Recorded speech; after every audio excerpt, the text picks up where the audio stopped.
Hi hello నమస్తే. నిరంతరం మహాజనపక్షం MSP news YouTube channel. దయచేసి ఈ ఛానల్ని కొత్తగా చూస్తున్న వాళ్ళు సబ్స్క్రైబ్ చేయండి, లైక్ చేయండి, షేర్ చేయండి, కామెంట్ చేయండి. ఇక విషయంలోకి వెళ్తే ఫిబ్రవరి 7వ తారీఖున హైదరాబాద్లో తలపెట్టిన 1000 గొంతులు లక్ష డప్పులు అనే కార్యక్రమాన్ని జయప్రదం చేయడంలో భాగంగా ఈరోజు సిద్దిపేట జిల్లాలో లక్ష డప్పులు 1000 గొంతులు అనే రథయాత్ర కార్యక్రమాన్ని ప్రారంభించారు. ప్రోగ్రామ్ కోఆర్డినేటర్ డప్పోళ్ళ రమేష్ ఆధ్వర్యంలో ఈ కార్యక్రమాన్ని సిద్దిపేట జిల్లాలో ఎంఆర్పిఎస్ అనుబంధ సంఘాల నాయకుల ఆధ్వర్యంలో భారీగా ప్రారంభించారు.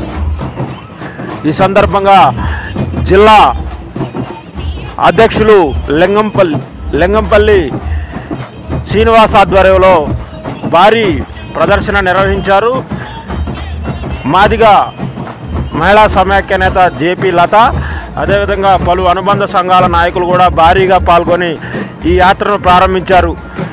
ఎస్సీ వర్గీకరణ సాధనకై ఫిబ్రవరిలో తలపెట్టిన లక్ష డప్పులు 1000 గొంతుల కార్యక్రమాన్ని జయప్రదం చేయడానికి ప్రతి గ్రామం నుంచి లక్షలాదిగా డప్పులు హైదరాబాద్ చేరుకోవాలని మందాకృష్ణ మాదిగ నాయకత్వంలో వర్గీకరణకు సాధించుకునేందుకు ఇదే సరైన సమయమని ఈ సందర్భంగా నాయకులు అన్నారు.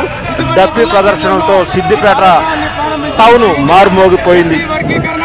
సుప్రీంకోర్టు తీర్పు ఇచ్చిన తర్వాత ఈ రాష్ట్రంలో తెలంగాణ ముఖ్యమంత్రి అమలు చేయాలని డిమాండ్ చేస్తూ ఏదైతే న్యాయబద్ధమైనటువంటి సుప్రీంకోర్టు తీర్పు ఇచ్చినటువంటి ఎస్సీ వర్గీకరణ అమలు చేసే విధంగా తెలంగాణ రాష్ట్ర వ్యాప్తంగా లక్ష డప్పులు 1000 గొంతుల కార్యక్రమాన్ని చేపట్టడం జరిగింది. దానిలో భాగంగా ఈరోజు సిద్దిపేట జిల్లా కేంద్రంలో లక్ష డప్పులు 1000 గొంతుల కార్యక్రమాన్ని సిద్దిపేట జిల్లా హెడ్కోటర్లో ఈరోజు ప్రారంభించడం జరిగింది. జిల్లా వ్యాప్తంగా డప్పుల రమేష్ మాదిగ, రాజమండ్రి యాగిరి మాదిగ నేతృత్వంలో ఈ కార్యక్రమాన్ని నిర్వహించబోతా ఉన్నారు. జిల్లా వ్యాప్తంగా, ఉమ్మడి జిల్లా వ్యాప్తంగా మాదిగలు, ఉపకులాలు, సబ్బండ వర్గాలు, వర్గీకరణ శ్రేయభిలాషులందరూ ఈ కార్యక్రమాన్ని జయప్రదం చేయాల్సిందిగా ఈ సందర్భంగా పిలుపునిస్తా ఉన్నాం. జై మాదిగ, జై మందకృష్ణ మాదిగ.